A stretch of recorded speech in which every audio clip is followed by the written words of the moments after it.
നമസ്കാരം. അപ്പോൾ ഇന്ന് നമ്മൾ ഉണ്ടാക്കാൻ പോകുന്നത് ഒരു സിമ്പിൾ ആയിട്ടുള്ള കറിയാണ്. മുളകുശി എന്ന് പറയും. അപ്പോൾ അതിനായിട്ട് ഞാൻ ഇവിടെ ഒരു 1/2 കപ്പ് പരിപ്പ് എടുത്ത് വെച്ചിട്ടുണ്ട്. പിന്നെ ഒരു കഷ്ണം കുമ്പളങ്ങ, ഇത്രയും പോകുന്നൊരു കഷ്ണം മതി കേട്ടോ. ഞാനിതിങ്ങനെ ക്ലിംഗ് റാപ്പ് ചെയ്തിട്ട് വെച്ചിരിക്കുകയാണ്. ഇങ്ങനെ വെക്കുകയാണെങ്കിൽ ഒത്തിരി കുറച്ച് നാൾ കേട് വരാതെ ഇരിക്കും. അപ്പോൾ നമ്മൾ വലിയ കഷ്ണമൊക്കെ വാങ്ങുന്നതെന്നുണ്ടെങ്കിൽ ഇങ്ങനെ ചെറിയ കഷ്ണങ്ങളാക്കി മുറിച്ചിട്ട് ഇതുപോലെ ക്ലിംഗ് റാപ്പ് ഇട്ടിട്ട് കവർ ചെയ്ത് വയ്ക്കും. പിന്നെ ഒരു തക്കാളി വേണം, കുറച്ച് മഞ്ഞൾപ്പൊടി, മുളക് പൊടി, കറിവേപ്പില, പിന്നെ കാച്ചി ഒഴിക്കാനായിട്ട് കടുകും വറ്റൽമുളകും, അത്രേ വേണ്ടൂ. അപ്പോൾ എങ്ങനെയാണ് ഈസി ആയിട്ടുള്ള മുളകുശി ഉണ്ടാക്കുന്നതെന്ന് നോക്കാം. നമുക്ക് ഈ പരിപ്പ് ഒരു പാത്രത്തിലേക്ക് ഇട്ടിട്ട് കഴുകിയെടുത്തിട്ട് വരാം. പരിപ്പ് ഇവിടെ കഴുകിയെടുത്തിട്ട് വന്നിട്ടുണ്ട്. ഇനി ഇതിലേക്ക് കുറച്ച് വെള്ളം ഒഴിച്ചു കൊടുക്കുക. ഇത് നമ്മൾ കുതിരാനായിട്ട് വെക്കുവാണ്. ഇതിങ്ങനെ ഒരു 10-15 മിനിറ്റ് വെക്കുക. ഇങ്ങനെ വെച്ചില്ലെങ്കിലും കുഴപ്പമൊന്നുമില്ല. കുക്കറിൽ അടിച്ചെടുക്കുമ്പോൾ 1-2 വിസിൽ അധികം അടിച്ചെടുത്താൽ മതി, എന്നാലും വെന്ത് കിട്ടും. ഇത് പെട്ടെന്ന് വേവാൻ വേണ്ടിയിട്ടാണ് ഇങ്ങനെ കുറച്ച് നേരം. നമ്മൾ ആ കഷ്ണങ്ങളൊക്കെ നുറുക്കുന്ന നേരം കൊണ്ട് ഇതൊന്ന് വെള്ളത്തിൽ കിടന്ന് കുതിർന്ന് വരും. അപ്പോൾ വേഗം വേവ് കിട്ടും. അപ്പം അതിന് വേണ്ടിയിട്ടാണ് ഞാൻ വെള്ളത്തിലിട്ട് വെക്കുന്നത്. അപ്പോൾ നമ്മൾ വെള്ളത്തിൽ കുതിർത്തി വെച്ചിരുന്ന പരിപ്പ് ഞാനിപ്പോൾ ഒരു കഴുകി വൃത്തിയാക്കി വെച്ചിട്ടുള്ള ഒരു കുക്കറിലേക്ക് ഇട്ട് കൊടുത്തിട്ടുണ്ട്. ഇനി ഇതിലേക്ക് ആവശ്യത്തിന് കുറച്ച് ഉപ്പിട്ട് കൊടുക്കുക. ഞാൻ ഇച്ചിരി ഉപ്പിട്ട് കൊടുത്തിട്ടുണ്ട്. നമ്മുടെ കറിക്ക് ആവശ്യമായിട്ടുള്ള മഞ്ഞൾപ്പൊടി, ടർമറിക് പൗഡർ, അതൊരു 1/2 സ്പൂണോളം ഇട്ട് കൊടുത്തിട്ടുണ്ട്. ഇതിലേക്ക് 1 സ്പൂണോളം വെളിച്ചെണ്ണ ഞാൻ ഒഴിച്ചു കൊടുത്തിട്ടുണ്ട്. അതെന്തിനാന്ന് വെച്ചാൽ നമ്മൾ ഈ പരിപ്പെല്ലാം അടിക്കുമ്പോൾ പുറത്തേക്ക് തൂവി പോവില്ലേ, അത് ഒഴിവാക്കാൻ വേണ്ടിയിട്ടാണ് ഒരു ശകലം വെളിച്ചെണ്ണ ഇതിലേക്ക് ഒഴിച്ചു കൊടുത്തത്. നിങ്ങൾക്ക് ഓയിലായാലും ഒഴിച്ചു കൊടുക്കാം, അല്ലെങ്കിൽ വെളിച്ചെണ്ണ. നമ്മളിപ്പോൾ വെളിച്ചെണ്ണയിലാണല്ലോ കറി വെക്കുന്നത്, അതുകൊണ്ട് ഞാൻ വെളിച്ചെണ്ണ ഒഴിച്ചു കൊടുത്തു. നമുക്കിത് ഒരു തിള വരുമ്പോൾ ഇതിന് മൂടി എടുത്ത് വെച്ചിട്ട് അടച്ചു കൊടുക്കാം. അതിനുശേഷം 2 വിസിൽ വരുന്നത് വരെ നിങ്ങൾ വേവിച്ചെടുക്കണം. മീഡിയം ഫ്ലെയിമിലാണ് ഞാൻ വെച്ചിരിക്കുന്നത്. ഇപ്പോൾ പരിപ്പ് പയറ് വർഗ്ഗങ്ങൾ വേവിക്കാൻ വെക്കുമ്പോൾ നിങ്ങൾ എപ്പോഴും മീഡിയം ഫ്ലെയിമിൽ തീ വെച്ചിട്ട് വേണം വേവിക്കാനായിട്ട്. എന്നാലേ നന്നായിട്ട് കുക്കായിട്ട് കിട്ടുള്ളൂ. അപ്പോൾ ഇത് വെന്തതിന് ശേഷം നമുക്ക് ബാക്കിയുള്ള കാര്യങ്ങൾ നോക്കാം.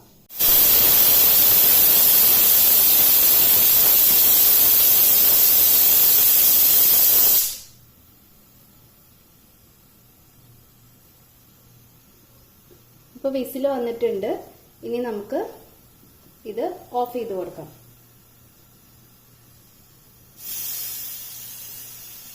കുക്കറിന് വിസിൽ വന്നിട്ടുണ്ടായിരുന്നു. അപ്പോൾ നമുക്ക് ഇത് പ്രഷർ പോയിട്ടുണ്ട്. ഇപ്പോൾ ഞാനൊന്ന് തുറന്ന് നോക്കട്ടെ, ഒന്ന് ചെക്ക് ചെയ്തേക്ക് കേട്ടോ. അതിനുശേഷം ഒന്ന് തുറന്ന് നോക്കാം. ഞാൻ പറഞ്ഞില്ലേ, ഒരു തുണ്ട് പോലും പുറത്തേക്ക് തിളച്ച് പോവില്ല കേട്ടോ. അത് ഞാൻ ആ വെളിച്ചെണ്ണ ചേർത്തുകൊണ്ടാണ്.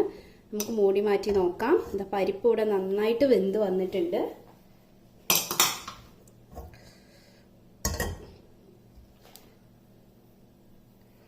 ഇനി നമുക്കിതിലേക്ക് വീണ്ടും തീ കത്തിച്ചു കൊടുക്കാം. വീണ്ടും ഞാൻ മീഡിയം ഫ്ലെയിമിൽ തീ വെച്ചിട്ടുണ്ട്. അതിനുശേഷം നമ്മളുടെ അരിഞ്ഞു വെച്ചിരിക്കുന്ന കുമ്പളങ്ങ കഷ്ണവും ഒരു തക്കാളിയും, ഒരു വലിയ തക്കാളി ആയിരുന്നു, അത് ഞാൻ ഇതിലേക്ക് ഇട്ട് കൊടുത്തു. ഞാൻ ഇതിലേക്ക് 1 ടേബിൾ സ്പൂൺ മുളക് പൊടി ചേർത്ത് കൊടുക്കുന്നുണ്ട്. നമ്മളുടെ എരിവിനനുസരിച്ച് മുളക് പൊടി ചേർത്ത് കൊടുക്കുക.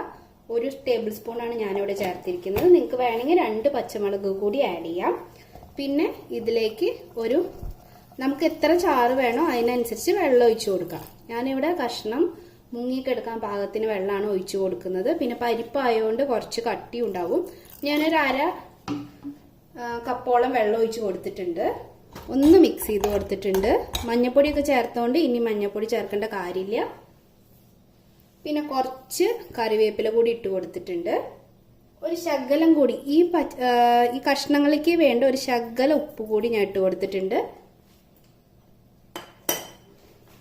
വീണ്ടും നമ്മൾ ഈ കുക്കർ അടച്ചു വെച്ചിട്ട് ഒറ്റ വിസിൽ, അപ്പോൾ നമ്മുടെ കഷ്ണങ്ങൾ വെന്ത് കിട്ടും.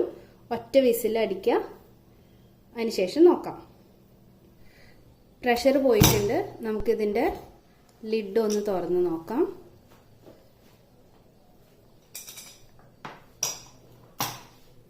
കുമ്പളങ്ങയും തക്കാളിയും എല്ലാം നന്നായിട്ട് വെന്ത് വന്നിട്ടുണ്ട്. നമ്മുടെ പരിപ്പായിട്ട് നന്നായിട്ട് മിക്സായിട്ട് വന്നിട്ടുണ്ട്. ഒന്നും ഉടഞ്ഞൊന്നും പോയിട്ടില്ല. ഉടഞ്ഞു പോകരുത്. അതുകൊണ്ടാണ് ഞാൻ പറഞ്ഞത് കുക്കറിൻ്റെ വിസിലിനനുസരിച്ചിട്ട് കേട്ടോ. എനിക്കിവിടെ ഒറ്റ വിസിലിൽ ഇത് വെന്ത് കിട്ടാറുണ്ട്. അതുകൊണ്ടാണ് ഞാൻ ഒറ്റ വിസിൽ പറഞ്ഞത്. ചില കുക്കറൊക്കെ 1-2 വിസിലൊക്കെ എടുക്കും. അപ്പോൾ നിങ്ങൾ നോക്കിയിട്ട് ചെയ്യുക. നന്നായിട്ട് വെന്ത് വന്നിട്ടുണ്ട്. ഇനി ഒന്നുമില്ല, ജസ്റ്റ് ഒന്ന് അതിൻ്റെ ഉപ്പൊക്കെ ഒന്ന് നോക്കുക. ഉപ്പൊക്കെ കറക്റ്റാണ്. ഇനി നമുക്കിതിലേക്ക് കടുക് കാച്ചി ഒഴിക്കാം. കടുക് കാച്ചി എടുത്തുകൊണ്ട് വന്നിട്ടുണ്ട്. അപ്പോൾ കടുകും 2 മണി ഉലുവയും 2 വറ്റൽമുളകും കുറച്ച് കറിവേപ്പിലയും ഇത് നമ്മളിതിലേക്ക് ഒഴിച്ചു കൊടുക്കുക. താളിച്ചൊഴിച്ചിട്ടുണ്ട്. ഞാൻ ഉലുവ 2 മണി ചേർത്തത് നല്ലൊരു സ്മെല്ല് കിട്ടാനാണ് കേട്ടോ. നന്നായിട്ട് ഒന്ന് മിക്സ് ചെയ്ത് കൊടുക്കുക.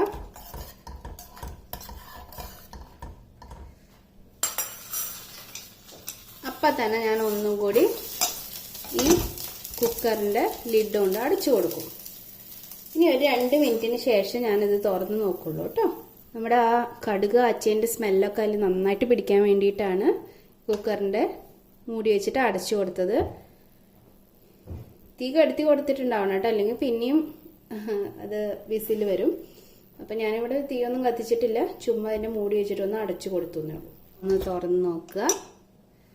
നമ്മുടെ മുളക് വിഷം ഇവിടെ അടിപൊളിയായിട്ട് വന്നിട്ടുണ്ട്. കണ്ടോ, ഇത് വല്ലാണ്ട് തിക്കോ എന്നുള്ള ഒരു കറിയല്ല, ചെറിയൊരു ലൂസ് കൺസിസ്റ്റൻസിയാണ്. കുറച്ച് ഇരിക്കുമ്പോൾ ഒരു ചെറിയ തിക്നെസ് വരും കേട്ടോ. അപ്പോൾ കാണാനൊക്കെ നല്ല രസമല്ലേ, കഴിക്കാനും അടിപൊളിയാണ്. എനിക്ക് തേങ്ങ ഒക്കെ അരച്ച് എപ്പോഴും വെക്കുമ്പോൾ ഒരു ചെറിയ വ്യത്യാസം വേണമെന്ന് തോന്നുമ്പോൾ അപ്പോൾ ഞാൻ ഈ കറി ഉണ്ടാക്കും. പിന്നെ നമുക്ക് എന്തെങ്കിലും എന്താ പറയുക, തിരക്കുള്ള ചില ദിവസങ്ങളൊക്കെ ഉണ്ടാവുമല്ലോ, അപ്പോൾ അന്നേരമൊക്കെ ഈ കറിയാണ് വെക്കുന്നത്. ഈസി ആയിട്ട് പെട്ടെന്ന് ഒരു 10-15 മിനിറ്റ് ഉണ്ടെങ്കിൽ ഉണ്ടാക്കിയെടുക്കാവുന്നേ ഉള്ളൂ. പെട്ടെന്ന് ഉണ്ടാക്കിയെടുക്കാം. നല്ല ടേസ്റ്റുമാണ്. ഇതിൻ്റെ കൂടെ ഒരു മീൻ വറുത്തതോ അല്ലെങ്കിൽ ഒരു ചെറിയ തോരനോ ഒരു പപ്പടോ ഒക്കെ ഉണ്ടെങ്കിൽ, ഒരു അച്ചാറായാലും മതി കൂട്ടത്തിൽ കൂടെ ഉണ്ടെങ്കിൽ ചോറുണ്ണാനായിട്ട് അടിപൊളിയാണ്. എല്ലാം ഉണ്ടാക്കി നോക്കണം. ഉണ്ടാക്കി നോക്കിയിട്ട് അഭിപ്രായങ്ങൾ അറിയിക്കണം. വീഡിയോ കണ്ട് ഇഷ്ടപ്പെട്ടെങ്കിൽ എല്ലാവരും നമ്മുടെ ചാനൽ സബ്സ്ക്രൈബ് ചെയ്യുക, ലൈക്ക് ചെയ്യുക, ഷെയർ ചെയ്യുക. അപ്പോൾ അടുത്തൊരു വീഡിയോ ആയിട്ട് വീണ്ടും വരാം. അതുവരയ്ക്കും ബൈ ബൈ, ടേക്ക് കെയർ.